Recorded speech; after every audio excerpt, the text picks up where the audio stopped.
Assalamualaikum warahmatullahi wabarakatuh.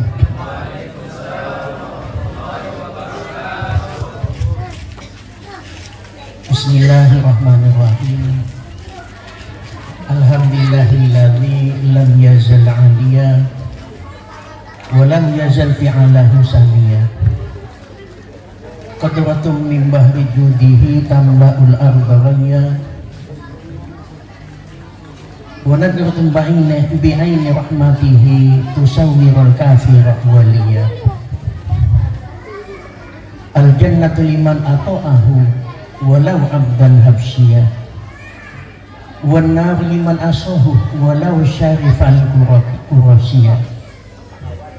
Asyhadu an la ilaha illallah wahdahu la syarikalah syahadatan taj'al lana qasran fil jannati 'aliyah.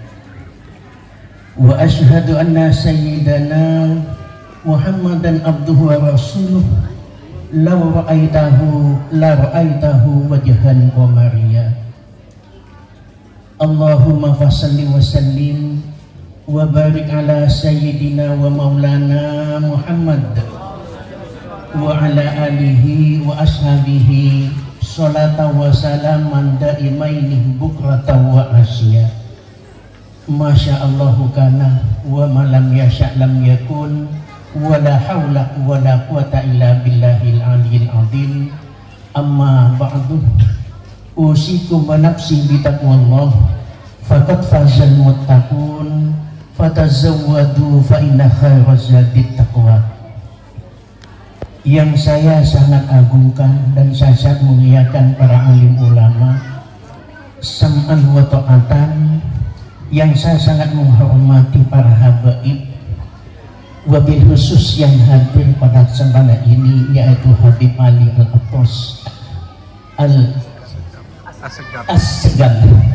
Mudah-mudahan beliau itu diberi kesehatan yang beriman, bisa membimbing kita bersama. Yang saya hormati para tokoh agama dan tokoh masyarakat, wabil khusus Al-Ustadz Mukhlis Esos Kasih Bimas Islam Kabupaten Mempawah. Yang saya hormati anggota 643 Wanara Sakti. Yang saya hormati perwakilan Kodim Kota Mempawah. Yang saya hormati pimpinan PT Malindo. Yang saya hormati perwakilan Kesatuan Zifur Mempawah. Yang saya hormati perwakilan Kampus Daeng Mempawah. Para bapak ibu hadirin dan hadirat sekalian yang saya hormati beserta para alumni yang saya sayangi. Alhamdulillah, mari kita bersama-sama mempersembahkan rasa puji syukur kehadirat Allah Subhanahu wa ta'ala atas segala limpahan nikmat rahmatnya kepada kita semua, sehingga dengan barakah nikmat rahmat Allah kita masih bisa diberi bernafas dengan baik sampai pada sore hari ini. Mudah-mudahan kehadiran kita semua ini bisa ternilai ibadah di sisi Allah Subhanahu wa ta'ala. Salawat dan salam mudah-mudahan senantiasa tercurahkan kepada junjungan Nabi besar kita Sayyidina Muhammad sallallahu alaihi wasallam, kepada keluarga beliau, para sahabat-sahabat beliau, juga seluruh pengikut-pengikut beliau.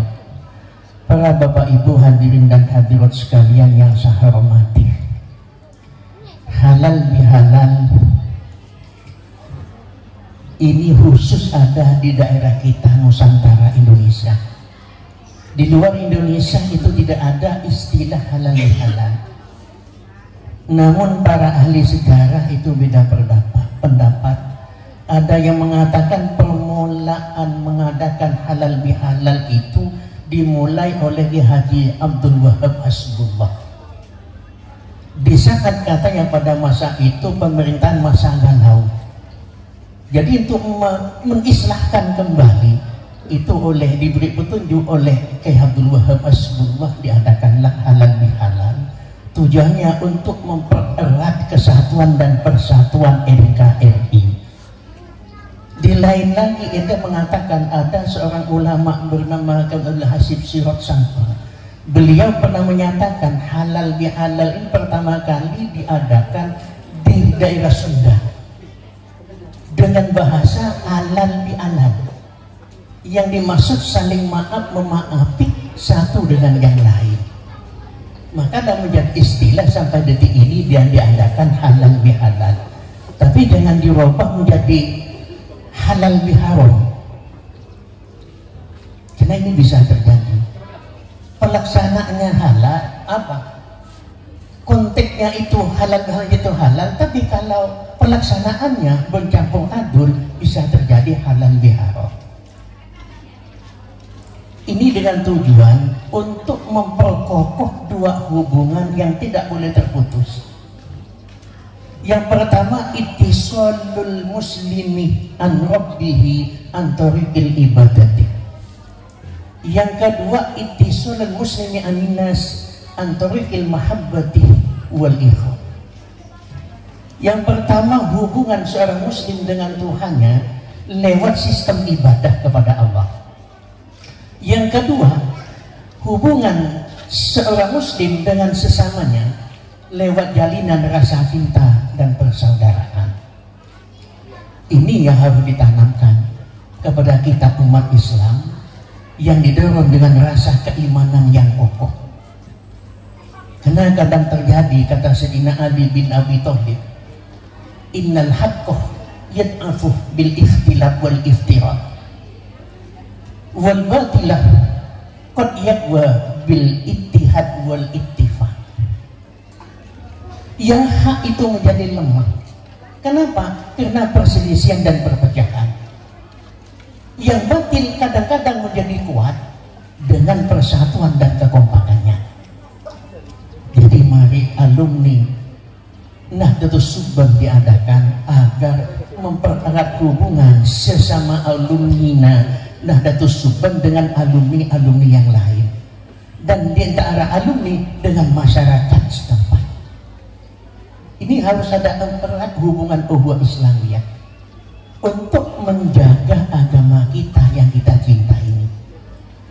Karena agama ini tidak usah non-muslim datang bawa pacul, bawa adat, merobek-robek agama ini. Tapi agama ini bisa hancur musnah disebabkan 4 macam perkara. Imam Muhammad bin Fudil al-Balkhi pernah menyatakan, dhahabul Islam bi arba'ati asya. Islam akan hancur sirna disebabkan 4 macam perkara. Yang pertama, la ya'maluna bima ya'lamun. Yang pertama, umat Islam tidak mau melakukan sesuatu yang sudah diketahui hukumnya. Contohnya sederhana, kalau umat Islam mau melakukan sesuatu yang diketahui, bukan sebaliknya, Indonesia aman, tidak ada koruptor yang ada, uang negara, uang rakyat akan selamat. Pada masa siapa yang tidak tahu nyolong itu hukumnya haram? Lah kenapa dilakukan pada masa? Kalau kita lihat di televisi itu yang koruptor, kalau dilihat KTP-nya itu Islam. Agama apapun menjelaskan bahwa mencuri hukumnya itu. Lah kenapa sampai terjadi? Nah, ini kelemahan iman yang dimiliki. Kalau imannya ada, tidak akan pernah sanggup melakukan sesuatu, mengambil sesuatu yang bukan haknya. Tidak akan pernah sanggup. Sebagaimana dijelaskan oleh Rasulullah SAW, la yasni zani hina yasni fahuwa mu'minun, wa la yasbu sariqu hina yasruqu fahuwa mu'minun, wa la yasbu khamru hina yasrabu fahuwa mu'minun. Si penzina tidak akan pernah melakukan perbuatan zina dikala hendak berzina masih ada setetes iman. Kalau sudah melakukan perbuatan zina oleh Allah dicabut imannya. Kalau mati dalam keadaan berzina, orang itu mati dalam keadaan kufur kepada Allah Subhanahu wa Na'udzubillah. Syukur kalau masih Allah dipanjangkan umurnya, mau kembali ke hadirat Allah, bertobat, istighfar kepada Allah. La yasyaru hina yasruku fahuwa mu'minun. Si pencuri tidak akan pernah mencuri dikala hendak mencuri masih ada setetes iman. Jadi imannya yang membentengi. Kalau sudah mengambil hak orang lain bukan hak miliknya, maka dikala itu imannya oleh Allah dicabut. Kalau mati di saat mencuri, mati dalam keadaan kufur kepada Allah Subhanahu wa ta'ala. Juga orang yang berzina juga demikian. Juga orang minum minuman keras juga demikian. Jadi alumni, adanya halal bihalal diadakan oleh alumni itu sendiri untuk mempererat hubungan ukhuwah Islamiyah di antara alumni Nahdlatus Suban dan alumni-alumni yang lain, dan di antara alumni dengan masyarakat untuk bergandeng tangan mempertahankan agama yang kita cintai. Yang kedua, kata Imam Muhammad bin Fudin al-Balkhi, la ya'maluna bima la ya'lamun. Umat Islam suka melakukan sesuatu yang belum diketahui hukumnya. Ini contohnya sangat sederhana. Kadang-kadang ini ibu-ibu yang melakukan ini kadang-kadang dikatakan, ingin dikatakan wanita modern itu sambil meniru-niru orang lain. Kadang-kadang pakai make up itu berlebih-lebihan. Yang dicontoh kadang-kadang bangsa Cina, pakai make up di matanya tuh birik merah-merah, di pipinya dibirik hijau-hijau. Kalau Cina tuh putih nampaknya bersinar. Nah tapi kalau Cina celengnya itu lalu di matanya diberi hijau-hijau, di pipinya beri merah-merah, coba berkaca, coba itu, jadi kelabu. Boleh kita meniru tapi jangan terlepas dari karakter keislaman kita. Juga sering ibu-ibu itu kadang-kadang dengan alasan ingin menyenangkan suami, kadang-kadang hidungnya mancung ke dalam, ingin mancung lalu dioperasi plastik. Nah ini sebelum melakukan tinjau dulu segi hukumnya dalam fikih. Apakah ini diperbolehkan atau tidak? Apakah sebanding untuk menyenangkan suami dengan mengubah bentuk yang asli dari Tuhan? Nah ini harus kita lakukan dulu. Kalau ini dilakukan belum tahu hukum standar, belum tahu dilakukan, mudah-mudahan nisah tetap hukumnya haram. Nah ini yang membawa keruntuhan agama kita yang kita cintai bersama. Itu kadang-kadang banyak, kadang-kadang sudah punya alis yang sudah mapan sudah, lalu dicukur alisnya sampai habis, diganti dengan celak hitam. Ya kalau tidak hujan tidak apa-apa.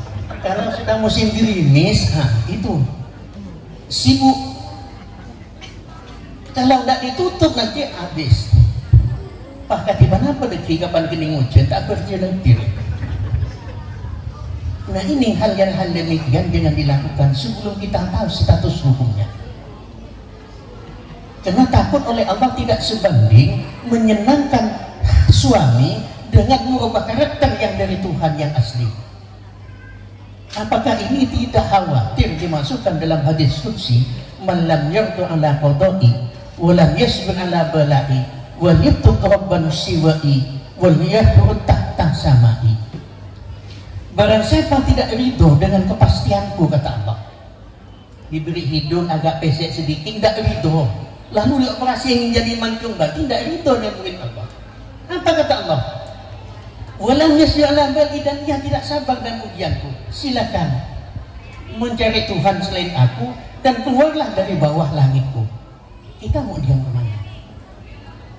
Nah ini juga kita boleh meniru-niru asalkan tidak keluar dari karakter keislaman kita.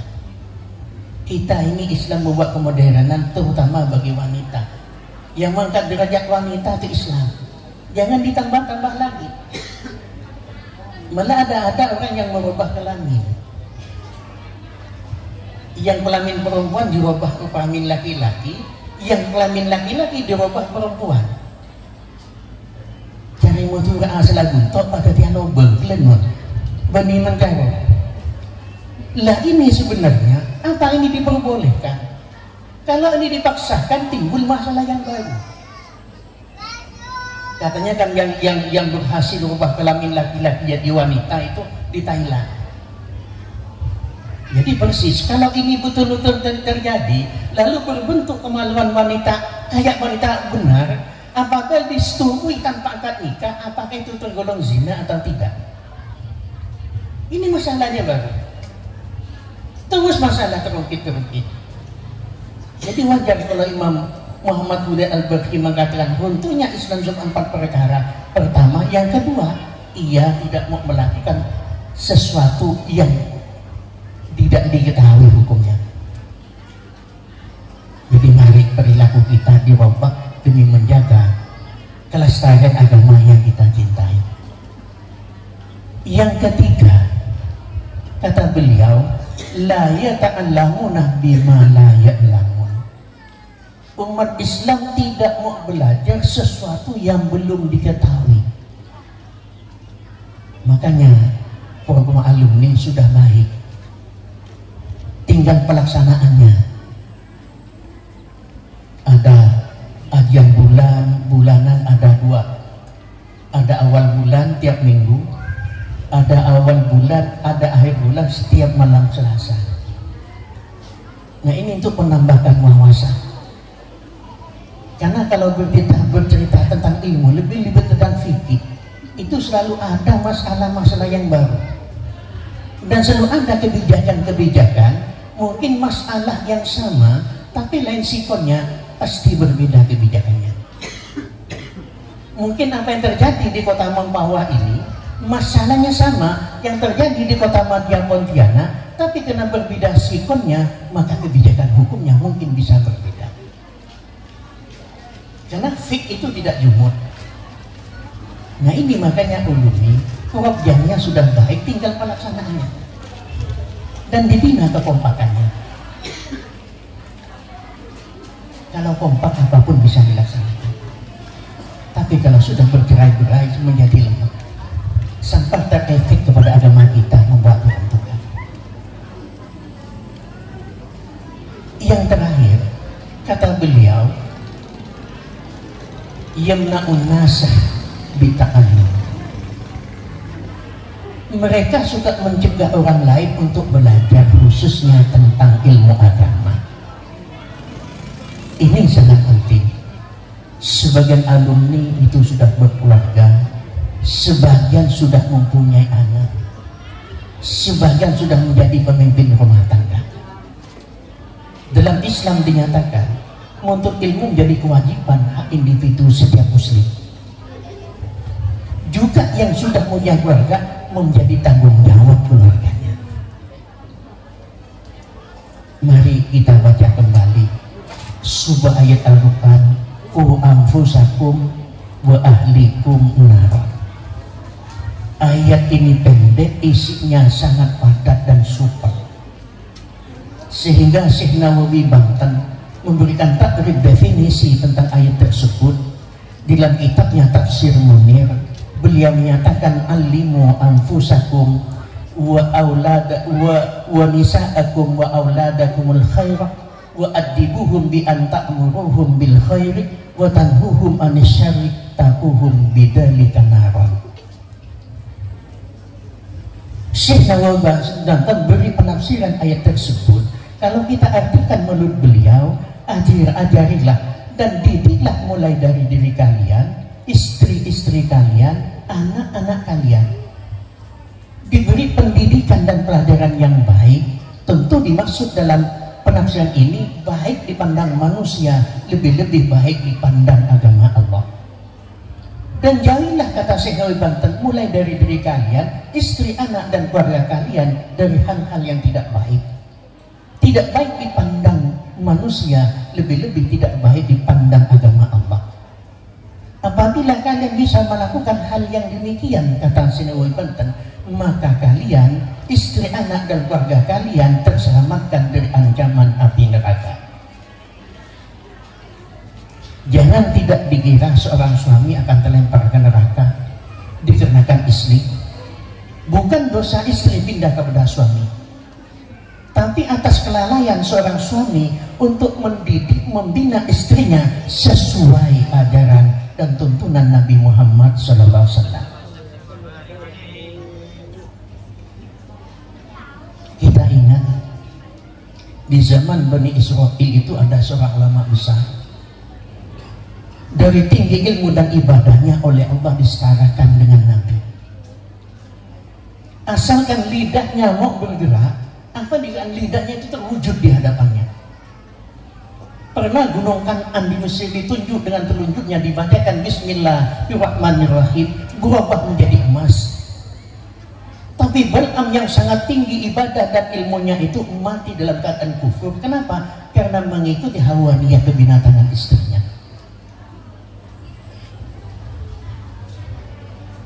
Tapi kalau seorang suami bisa membina, mendidik menjadi istrinya menjadi seorang wanita yang sholihah, maka itu dapat menenteramkan dalam kehidupan rumah tangganya. Mungkin bahkan diselamatkan nanti di hadapan Allah Subhanahu wa ta'ala. Mastafadal mu'minu ba'da taqwallahi khairan lahu min zawjatin sholihatin. Kata Rasulullah SAW, seorang mukmin tidak mengambil kebaikan yang sangat baik setelah takwa kepada Allah selain memiliki istri yang sholihah. Karena soleh atau sholihah itu sama saja. Sebuah hadis termaktub dalam kitab Majalisus Saliyah. Rasulullah menyatakan, satu orang soleh, baik laki-laki maupun perempuan, itu menjamin keselamatan 100.000 orang mukmin yang tidak soleh. Nah, kalau seorang istri menjadi sholihah, tentu doa yang didambakan untuk keselamatan itu dipersembahkan untuk suaminya. Ya, tidak semudah itu. Bukan berarti orang berbuat baik itu lebih kakak soleh, yang wanita dengan sholihah. Imam Baghawi pernah menyatakan dalam tafsirnya, as-sholihu huwalladhi yatasarrafu umrahu fi ta'atillah wa malahu fi mardatillah. Kata Imam Baghawi, yang dikatakan orang soleh, baik laki-laki maupun perempuan, adalah orang yang menggunakan seluruh umurnya untuk melakukan taat kepada Allah Subhanahu wa ta'ala dan menggunakan harta kekayaannya semata-mata untuk mencari ridho Allah Subhanahu wa ta'ala, bukan untuk pamer. Juga seorang ayah akan terlempar ke neraka dikarenakan anak. Juga bukan dosa anak pindah kepada orang tua, Islam tidak berlaku demikian. Tapi seorang bapak atas kelalaian membina dan mendidik putranya atau anaknya sesuai dengan ajaran baginda kita Nabi Muhammad SAW. Dengan kata lain, orang tua berkewajiban mendidik anaknya tentang akidah Islamiyah, tentang syariah Islamiyah. Kalau orang tua hanya keranjingan teknologi modern, anaknya dididik di pendidikan formal, mulai dari SD, taman kanak-kanak, SD, SMP, SMA, kuliah S1, kuliah S2, master, kuliah S3, doktor, itu monggo silakan. Tapi jangan lupa orang tua mendidik akidah Islamiyahnya, syariah Islamiyahnya. Kalau anak dididik sampailah doktor, bahkan profesor, jadi pinter, tapi buta dalam bidang syariah Islamiyahnya, buta tentang akidah Islamiyahnya, orang tua ini akan bermasalah nanti di depan Allah Subhanahu wa ta'ala. Sekalipun mempunyai amal setinggi langit, akan bermasalah. Maka alumni yang sudah punya anak keluarga, diperhatikan pendidikan putra-putrinya. Di samping diberi pendidikan formal untuk kecerdasannya, jangan lupa pendidikan akidah Islamiyahnya, syariah Islamiyahnya. Karena secara individu untuk kewajiban pribadi orang tua, kewajiban sebagai kepala rumah tangga untuk mendidik keluarganya. Secara garis besar Rasulullah SAW menjelaskan, hakul waladi alal walidi salah satu asya. Hak anak yang wajib dilaksanakan oleh orang tua itu ada 3 macam perkara. Ini tidak boleh tidak, harus dilaksanakan dengan baik. Yang pertama itu ayuhasinasmahu idza walad. Orang tua harus memberikan nama yang baik apabila anaknya sudah lahir. Kadang-kadang kita ini orang Madura ini suka keranjingan. Saya ingat dulu di pondok itu di masa tahun 74 ada sepak bola bintang dunia bernama Mario Kempes. Jadi anaknya orang di kota Sampang itu lahir dinamakan Mario Kempes. Lalu di masa sekarang itu banyak dinamakan Leonardo. Padahal kata Rasulullah SAW, sebaik-baik nama untuk diberikan kepada anaknya itu nama yang lafaz Abdun disandarkan dengan Asmaul Husna. Hanya bila menyebut sebaik-baik nama Abdullah wa Abdurrahman. Dengan kata lain penjelasannya, nama terbaik untuk diberikan kepada anak kita itu lafaz Abdun disandarkan dengan Asmaul Husna. Abdul Qahar, Abdul Somad, Abdul Sattar, itu banyak Abdul Haq. Kalau tidak bisa, kata Rasulullah, diberi nama seperti nama Nabi Muhammad SAW. Nama Nabi Muhammad ini khilaf ulama, ada yang menyamakan sama dengan banyaknya nama Allah. Nama Allah seluruhnya ada 4.000 asma. Juga nama Nabi Muhammad ada 4.000 asma. Namun yang setelah diteliti, yang dapat dijumpai, nama Nabi Muhammad itu hanya didapat 313 nama. Nama pemberian dari datuknya bernama Muhammad, di kalangan Samawi bernama Ahmad. Dijelaskan dalam kitab Sohibul Anwar, di dalam Injil Barnabas, nama Nabi Muhammad itu bernama Midmid. Menurut penduduk surga dikatakan Abdul Ghaffar. Menurut penduduk neraka nama Nabi Muhammad itu Masyhur Abdul Qahar. Kalau itu pun belum bisa, kata Nabi Muhammad, beri nama-nama yang berbahasa Arab. Karena nanti nama yang bukan bahasa Arab, kalaupun masuk surga, namanya tidak dipanggil sesuai namanya. Kalau laki-laki ya rajul ta'al. Tapi kalau namanya nama bahasa Arab atau bahasa-bahasa dipetunjuk Rasulullah dipanggil sesuai namanya nanti dalam surga. Kalau Abdullah, ya Abdullah. Nah, cuma kadang-kadang orang Madura ini suka ngubah. Bagus namanya Abdullah itu dirubah Abdullah. Padahal ringtuan kapan lahir apa habis dia kiai. Kiai tanyakin bila pot kena selahiran ini kenapa laki tina apa oman Senin Kemis kau beri nama Abdullah. Tapi datangnya jawab Abdullah. Masya Allah. Genteng gitu kan. Semua suku tak ada merubah. Malah katanya kalau orang bangsa Bugis kalau Abdullah dirubah Dole. Dole terusan mulanya Abdullah itu. Lebih celaka lagi kalau Ja'far. Biasanya orang begini malah Ja'far itu Japot. Japot. Nah itu Ja'far itu. Jangan dirubah nama sudah baik itu dirubah. Kadang-kadang kita tuh sih ada orang nama sudah benar Ahmad dipanggil Asmad. Padahal Ahmad sudah benar. Tapi kadang-kadang kalau masjid dirubah masjid. Ini lidah Madura sudah berubah-ubah. Diberi nama. Lah ini santri ini kan ada yang 2 tahun, ada 1 tahun, terus memahami. Jangan kayak cerita. Ada santri mondok enggak kerasan. 1 tahun udah mau berhenti. Jadi ini apa? Tunggu nak kamu masih bilang, tidak yang saya mau boyong, sudah boyong.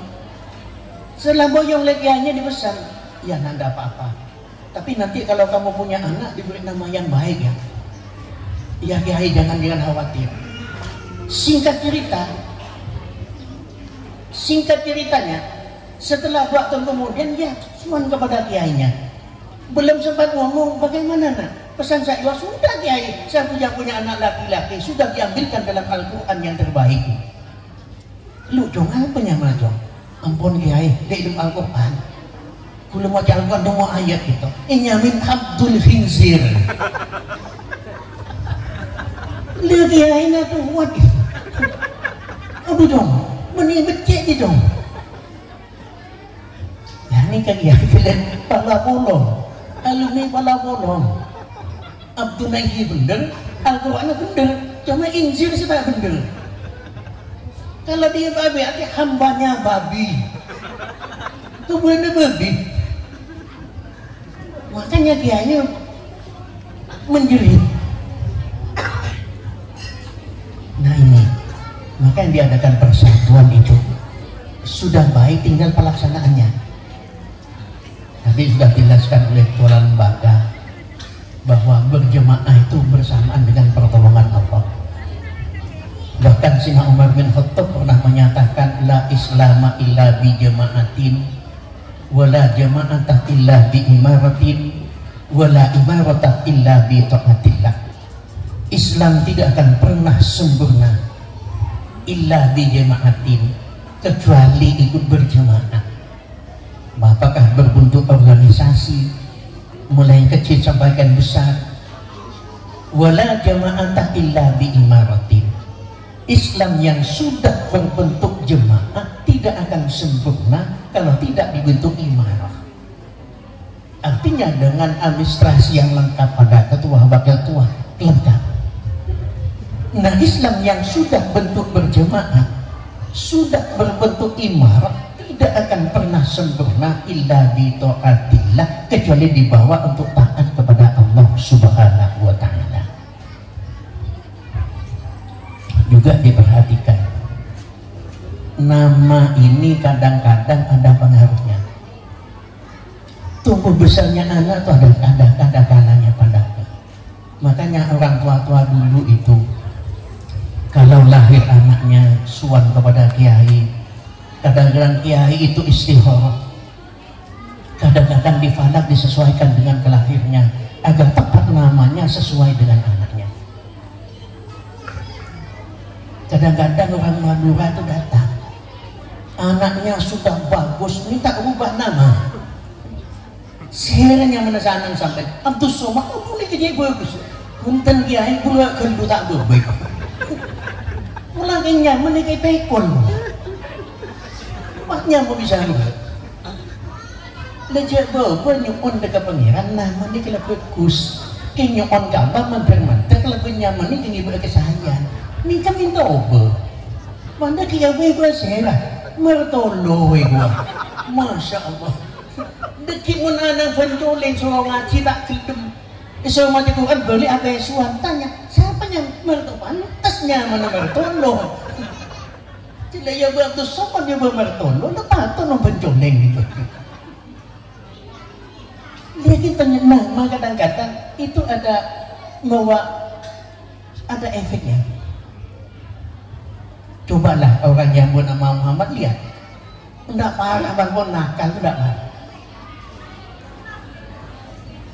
Malah dalam diskusi Allah menjamin orang bernama Muhammad karena cinta kepada Nabi Muhammad SAW tidak akan disisa nanti di surga dan di dalam neraka. Itu janji Allah melewat hadisnya Nabi Muhammad SAW. Jadi rata-rata yang bernama yang baik itu kelakuannya walaupun tidak secerdas tapi tidak begitu nakal. Tapi kadang-kadang saya punya teman sampai sekarang nih tidak tahu namanya. Dan kadang-kadang waktu beri nama dan betul. Saya punya teman sekolah SD sampai sekarang nama yang asli tidak tahu, diberi nama monyet. Nama ini bisa haram, nama ini bisa makruh, nama ini bisa sunnah kalau sesuai dengan tuntunan Nabi Muhammad SAW. Masa anak itu namanya monyet gitu. Untung dia nyamai ketan gitu. Jadi kalau nanti ditanya nama, diambil nama-nama yang baik karena ada pengaruhnya untuk tumbuh kembangnya anak itu tersebut.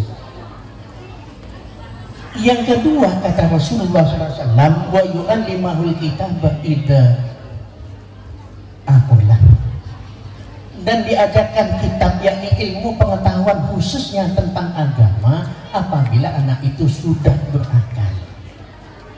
Nah ini orang tuanya yang berkewajiban mendidik tentang syariat Islamiyah, tentang akidah Islamiyah, orang tuanya sendiri yang berkewajiban mendidik dan membina anak-anaknya agar menjadi pemeluk agama yang setia mengikuti jejak langkah Nabi Muhammad SAW. Nah, sebagian besar itu diantarkan ke lembaga-lembaga pendidikan. Itu sudah lepas tanggung jawabnya. Dan di sini ada Pondok Pesantren Nurul Islah Al-Muniri. Pondok ini juga siap mendidik putra-putrinya umat Islam tentang akidah Islamiyah, tentang syariat Islamiyah. Orang tua yang telah menyerahkan kepada lembaga pendidikan, maka pendidikannya tanggung jawab lembaga tersebut nanti di hadapan Allah Subhanahu wa Ta'ala. Sebelum orang tuanya masing-masing, nanti Kiai Muniri akan diminta pertanggungjawaban di hadapan Allah Subhanahu wa Ta'ala. Apa yang diajarkan kepada murid-muridnya, santri-santrinya tentang agama Allah harus dipertanggungjawabkan di hadapan Allah. Tapi insya Allah beliau diberi kemampuan oleh Allah, diberi tambahan ilmu yang sebelumnya tidak tahu. Kalau ikhlas mengajarkan santri-santrinya karena kita Allah. Karena Kiai Muniri juga sama dengan saya, sanad keilmuannya sanadnya menyambung kepada Rasulullah SAW. Kalau beliau pernah nyantri di pondok saya pernah nyantri pada Habib Rusyid Kiai Haji Ahmad Busiri. Beliau nyantri kepada Syekh Abdul Jalil Sidogiri. Beliau berguru pada Syekh Nawawi Sidogiri. Syekh Nawawi Sidogiri berguru kepada Syekh Dimyati Turmas. Syekh Dimyati berguru kepada Imam Syato Mekah. Imam Syato berguru kepada Sayyid Zaini Dahlan. Terus ke atas, terus kepada Imam Muzani. Imam Muzani berguru kepada Imam Syafi'i. Imam Syafi'i berguru kepada sahabat Anas bin Malik. Sahabat Anas bin Malik berguru kepada Imam Malik bin Anas, berguru kepada sahabat Anas bin Malik. Sahabat Anas bin Malik langsung menerima dari Rasulullah SAW. Ini sanad masyayikh. Karena ilmu akidah dan ilmu syariat tidak boleh diambil di buku-buku, apalagi di dalam Facebook, apalagi dalam Google. Masa nanti kalau diminta pertanggungjawabnya, umpamanya Mukhlis ini, Nis, kamu tuh mau membuat ajaran ini ke Bini Wali. Oh saya ya Allah mengambil dari Syekh Google. Itu tidak bisa. Makanya kata Syekh Hasyim Muhammad Hasyim Asy'ari, wa qad taqaddama alla ya'khudul ilmu fil kutubi fa innahu adharul mafasid. Sudah begitu dahulu penjelasannya, ilmu agama tidak boleh diambil dalam kitab-kitab, dalam buku-buku. Lah kenapa? Karena itu sumber dari segala kerusakan. Lah kenapa? Karena sebagian besar kalau hadis itu banyak makna majazi. Apalagi ayat. Kalau kita sudah membaca ayat itu banyak maknanya. Apakah ayat nasih maksud? Ada ayat ahkam, ada ayat muhakkam, ada ayat mutasyabihat. Apalagi meneliti artinya. Ada arti hakiki, ada arti majazi hakiki, ada arti majazi maksud, ada majazi zaidah, ada majazi istiarah. Kan banyak ayat. Fas'alil qaryah. Masa suruh tanya kepada negara? Nah, kata orang mufassir, ahli mufassir, itu artinya yang dibuat lafaz ahlul. Asal mulanya fas'alil ahlal qaryah. Bertanyalah kepada penduduk negeri itu. Nah, ini yang dikatakan majaz nokson. Ada kalimat dibuat. Makanya kalau bicara tentang ilmu akidah dan syariat harus berhadapan dengan guru. Jangankan kita ke ayat Al-Quran dan hadis, bersendiri saja yang kita baca itu sebagian besar makna majazi. Coba kita baca, anta iksir wa ghali, anta iksiru wa ghali, itu sering kita baca dalam Syarhul Anam. Kalau kita itu diambil makna hakikinya, kata iksir maknanya patah. Tidak mungkin anta engkau bagi Rasul iksir patah, wa ghali lebih mahal. Nah ini Imam Nawawi memberikan makna-makna majazi bahwa kata-kata iksir itu asalnya itu kayu kimia. Kayu kimia ini batang kayu yang asal dari surga. Kayu kimia ini hanya ada batangnya setinggi sehasta seprapat, tidak berdahan. Di batangnya langsung tumbuh daun. Daun yang paling banyak 9, paling sedikit 7. Tanda-tandanya ini kayu kimia betul, di sekitarnya tidak akan tumbuh-tumbuhan benda-benda yang lain. Lah apa kelebihannya? Karena Rasulullah dikatakan kimia, apa kelebihannya? Seandainya air sungai ini dituangkan air madu sepanjang sungai tersebut, lalu dicelupkan daun kayu kimia ini berubah menjadi emas sepanjang sungai itu. Kalau sungai itu dituangkan air susu sepanjang sungai itu, lalu dicelupkan daun kayu kimia ini lalu berubah menjadi perak. Nah Rasulullah wahali, engkau benar lebih berharga daripada ini. Hanya berterjemah, tidak ada benda yang di dunia yang paling berharga, maka iksir diberi arti mahkota. Kenapa benda yang berharga mahkota dalam dunia? Maka diberi makna mahkota yang asli itu kayu kimia. Itu bisa dicari, kalau santri alumni mau cari, saya ajari. Tapi jangan putus asa. Karena Imam Nawawi beri petunjuk dalam kitabnya. Kalau mau cari kegembiraan harus dicari hari Selasa, hari Kamis. Setelah hari masuk waktu duha, sholat 2 rakaat. Setelah Al-Fatihah baca Yasin 3 kali, Waqiah 3 kali. Rakaat kedua Yasin 3 kali, terus Waqiah 3 kali. Itu berjalan. Jumpa dengan siapa? Dengan ngomong. Kalau ngomong batal. Ulang lagi. Ini sulitnya. Pak tungguan beres sampai kan bilik ini semit dia nggak punya apa itu. Kalau dia dipanggil lalunya batal itu, diulang kembali. Tahu dicari. Kata Imam Nawawi, kalau sekali belum, 3 kali belum, 4 kali, ke-7 kali pasti dapat. Katanya.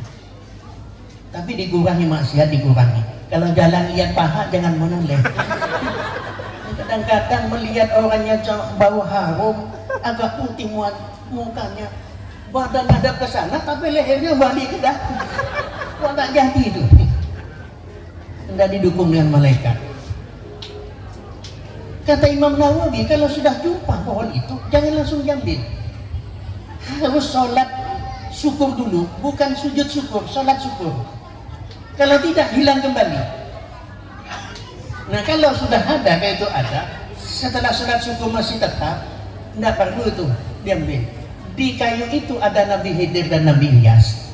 Minta doa saja kepada Nabi Khidir agar diselamatkan dari ilmu yang bermanfaat dan barokah. Allah iman tadi emas ya. Amin bangun lah milih emas apa aja milih 2 nih. Ini kebiasaan kita ini.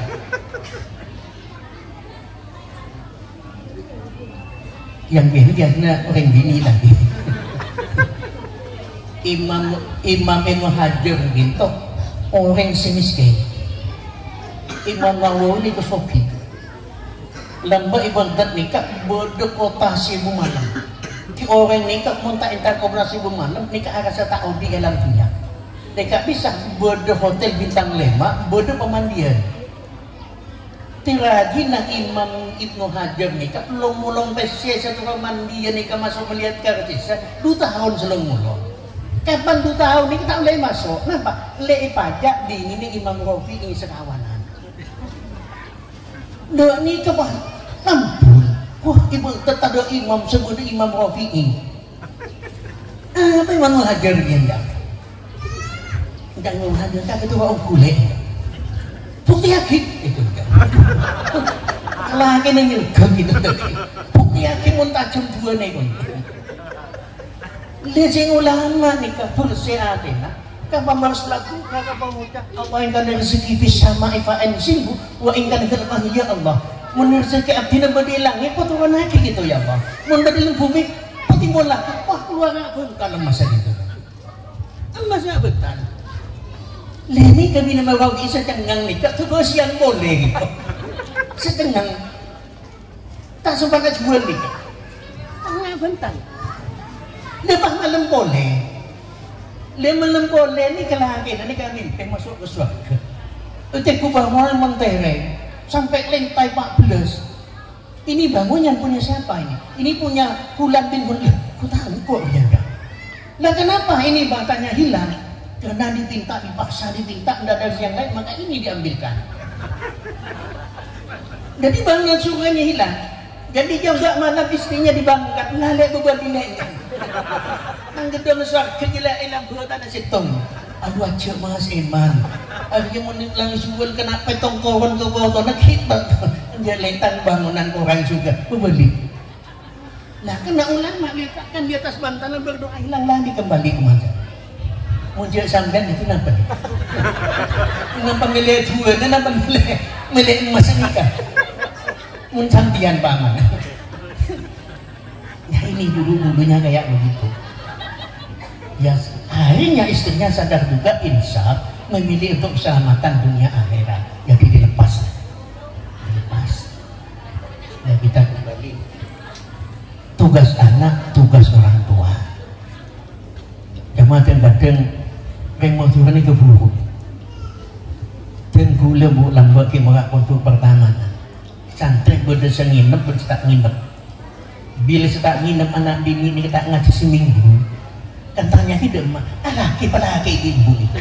Undung patah kok kiamat yang deku. Masa kita SD, coba anak tak SD tak takmat lagi pada laki. Betul sejak ke marah yang dilente di mun ngandung dah, minta doli merindul. Mun ngandung rata-rata orang bini ngandung ni paling kini anak ni kedua telur kilo duon. Pada berbapa, dia sampai nanti bapak pakai lagi. Coba sampai ngalak nyori puntuk kata abu, tempung telur kilo duon. Sangan bulan kiba hojang kiba tedung kiba mandi kiba anak, kau berat pun ten. Lemon dua anak sampai segi SD palakin tahap so kan ini tu tak dolim dia. Alhamdulillah lah pada peraturan pemerintah minimal umur belas tahun kau tu izin orang tua. Ini kan yang maju kadang kita 12 tahun baru umur 10 tahun lah keburu dari pelagi. Gula teman ngatar santri gula lagi. Abi ini oleh seminggu intakin main ke santri gula. Itu macam binan kaki cong. Nisem. Ini mah kisah tak amin guli ini. Masya Allah. Nah nikah. Tapi alhamdulillah makin. Oleh lambat. Makin nikah pendidikan dulu. Mulai ngerti tentang rumah tangga. Karena Allah beri keselamatan nikah.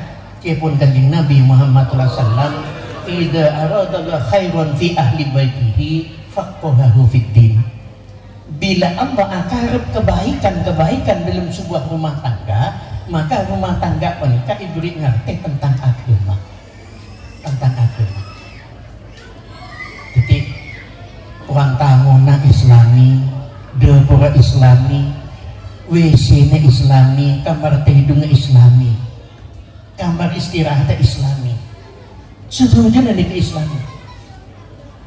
Kadang-kadang kalau pun sampean ke ente, kapan rambut tamu sakit buat masuk WC tendang WC nah keluar jebet di mulut aja tak ada.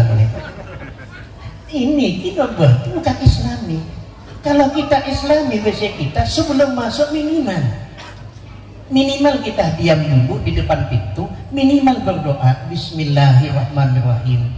Allahumma inni a'udzubika minal khubuthi wal khaba'ith. Itu minimal Rasulullah. Ya Allah, aku berlindung kepada engkau dari gangguan setan laki-laki dan setan perempuan. Langsung masuk, kaki kiri diangkat masuk. Setelah dalam WC tidak boleh ngomong. Mana kalau santri bawa rokok sampai 3 ada. Kita nyut rokok sampai bawa pengen situ, bawa pengen situ. Dalam WC tidak boleh lama-lama. Kalau lama itu hukumnya makruh. Kalau sambil bicara hukumnya haram. Kalau cepat istinja langsung keluar. Nikah pemenikmatnya. Aduh, banyak. Kadang-kadang 1 jam belum keluar dalam WC. Itu hukumnya makruh. Lah setelah itu Rasulullah mengangkat paha yang kiri. Kenapa? Biar kotoran itu tuntas. Kalau tidak tuntas pasti ada efek sampingan penyakit apakah? Coba. Sejarah hidup Rasulullah tidak pernah dikata, oh Rasulullah jantungan tidak pernah. Oh Rasul diabetes tidak pernah. Nah kenapa semuanya diarahkan ke Islami? Jadi kotoran itu tuntas. Setelah selesai istinja, Rasulullah itu masih diam di depan pintu. Minimal beliau berdoa, Bismillahirrahmanirrahim. Alhamdulillahilladzi adhaba annil wa'afani annil adha wa'afani. Itu pelan sedikit. Dengan nama Allah yang Maha Pengasih dan Penyayang, segala puji bagi Allah yang telah menghilangkan rasa sakit dalam perut dan menyembuhkan. Lalu diangkat kaki yang kanan, baru keluar. Dia kadang-kadang keluar jebet-jebet nak lengan sekeluar tendangan hukum aja tak ada dia kan sakit. Ini tidak Islami. Nah ini kadang-kadang hal sepele inilah bawa untuk. Karena kita tidak mengikuti sunnah-sunnah Nabi Muhammad SAW. Nah ini harus kita perhatikan dengan baik. Karena kawin tidak kawin itu tugas orang tua.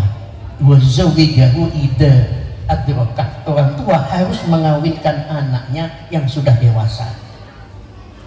Dewasa ini ukurnya yang sudah mengerti tentang hal-hal dalam rumah tangga, mengerti tentang kewajiban terhadap suami, kewajiban dalam kewajiban bersama suami dalam istri dalam rumah tangga. Itu baru nanti hidupnya kekal. Nah ini yang harus kita laksanakan dengan baik apa yang diajarkan oleh Rasulullah SAW agar kita selama hidup di alam dunia yang fana ini kita melaksanakan sesuai ajaran dan sunnah-sunnah Nabi Muhammad SAW dengan harapan agar kita diakui sebagai umatnya Nabi Muhammad SAW. Kalau kita diakui umatnya, kita pasti selamat. Pasti kita selamat. Asalkan Rasulullah mau mengakui nanti di hadapan Allah. Tapi jangan sampai terjadi kita yang mengaku-ngaku umat Nabi Muhammad, tapi Nabi Muhammad tidak pernah mengaku bahwa kita itu umatnya. Ini yang kita khawatirkan. Kalau kita pasti diakui, kita pasti selamat. Sesuai sabda beliau Nabi Muhammad SAW, kullu ummati yadkhulunal jannah. Seluruh umatku itu pasti masuk surga. Seluruh umatku. Illa man aba. Tapi kata Rasulullah SAW, kecuali orang yang enggan tidak mau dimasukkan dalam surga. Makanya para sahabat terheran, kok orang ini bodoh banget mau dimasukkan surga, tidak mau menolak. Lalu bertanya, qalu ya Rasulullah mayyaba. Maka sahabat bertanya, siapa gerangan orangnya yang tidak mau dimasukkan surga? Rasulullah menjawab dengan singkat. Ada 2 versi hadis. Sebagian menjawab man atau ani dakhalal jannah wa man asani faqad aba. Sebagian hadis yang lain menyatakan man atau ani dakhalal jannah wa man asani dakhalan nar. Ada yang demikian. Dijawab, barang siapa yang patuh kepada sunnah-sunnahku, maka ia ditempatkan dalam surga. Barang siapa yang mendurhakai sunnah-sunnahku, maka ia ditempatkan dalam neraka. Makanya hal sepele jangan kita tinggalkan. Sekalipun dalam istinja, itu salah satu sunnah-sunnah Nabi Muhammad SAW. Nah ini yang harus kita perbaharui kembali. agar kita tidak menyepelekan sunnah-sunnah yang menjadi sunnah Nabi Muhammad SAW, agar kita nanti betul-betul diakui sebagai umatnya nanti di hadapan Allah Subhanahu wa Ta'ala.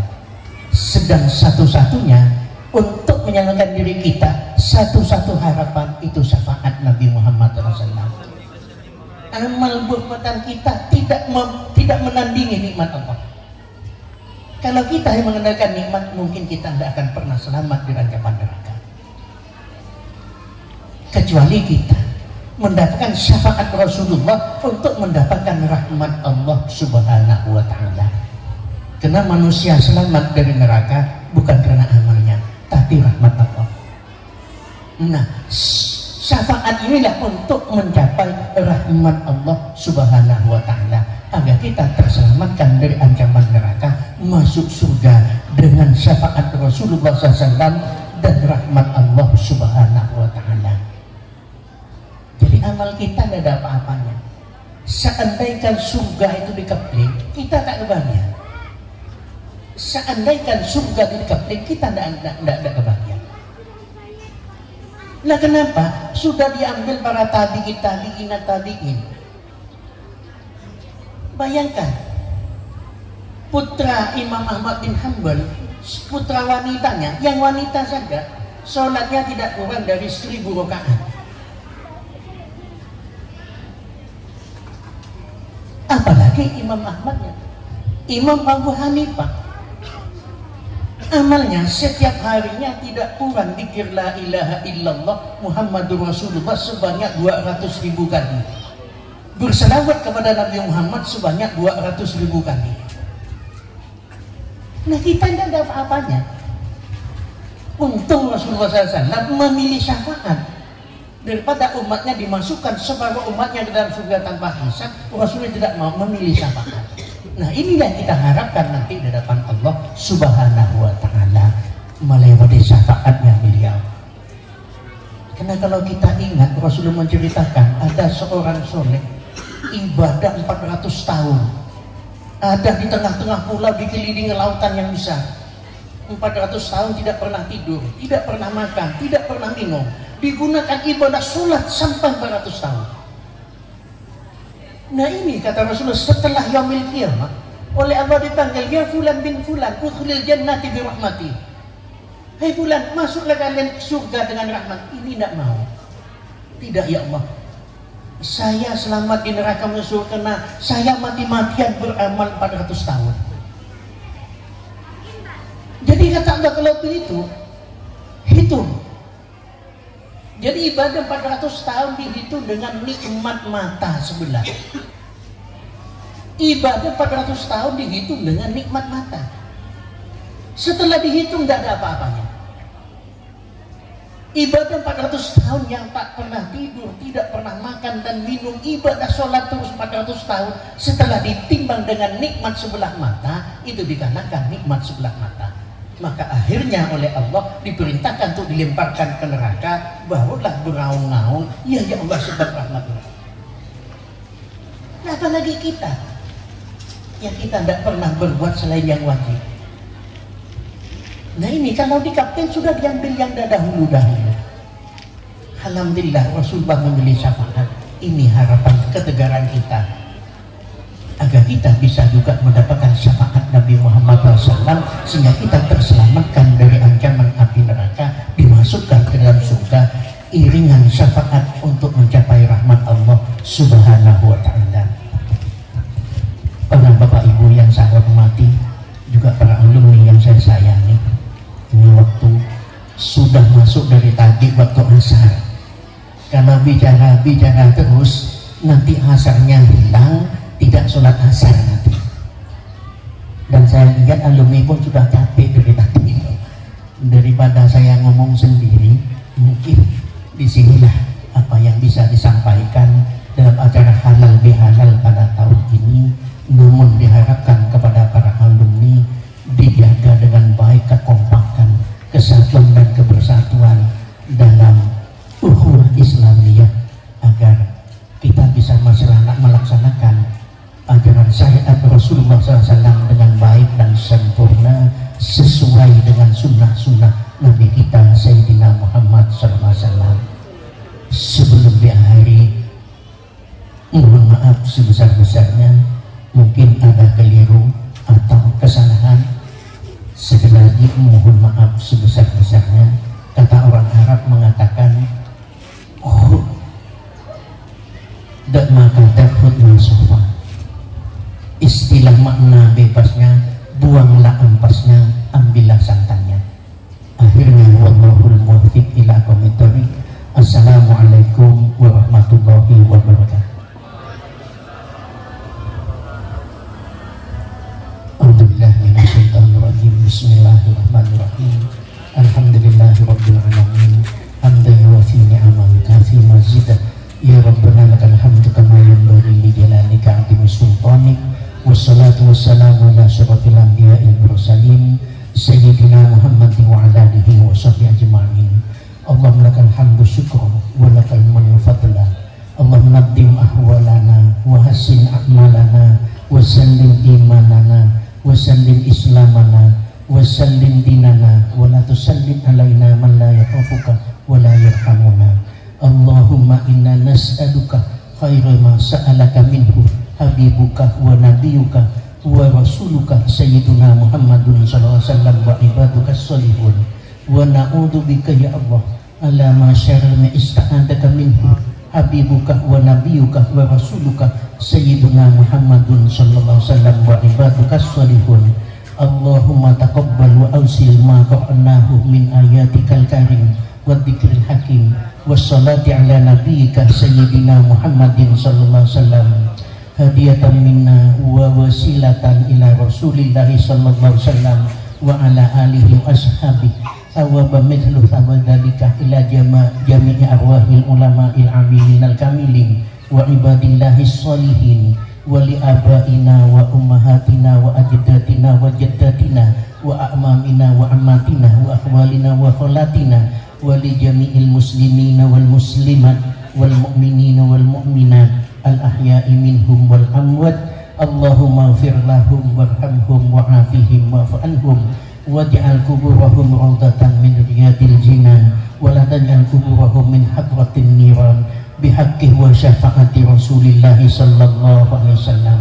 Allahumma muyassira kulli asir wa ya jabira kulli kasir wa ya sahiba kulli farid wa ya mughniya kulli fakir wa ya muqawwiya kulli da'if wa ya mujiba kulli sa'il wa ya ma'mana kulli makhif. Yassir alaina kulla asir, yassir alaina kulla asir, yassir ya Allah alaina kulla asir, fa yasirul asiri aka yasir.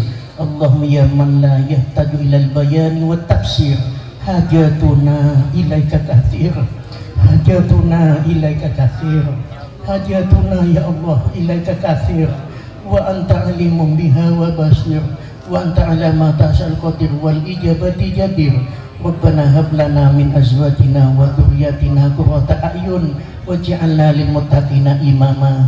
Allahumma la tada' lana fi maqamina hadza dhanban illa ghafarta wa la hamman illa farajta wa la maridan illa syafaita wa la mubtalan illa afaita wa la dainan illa qadaita wa la jahilan illa 'allamta wa la dhallan illa hadaita wa la mujahidan fi sabilika illa nasrta wala mu'siran illa yassarta ya Allah bihaqqi nabiyika sayyidina Muhammadin sallallahu alaihi wasallam.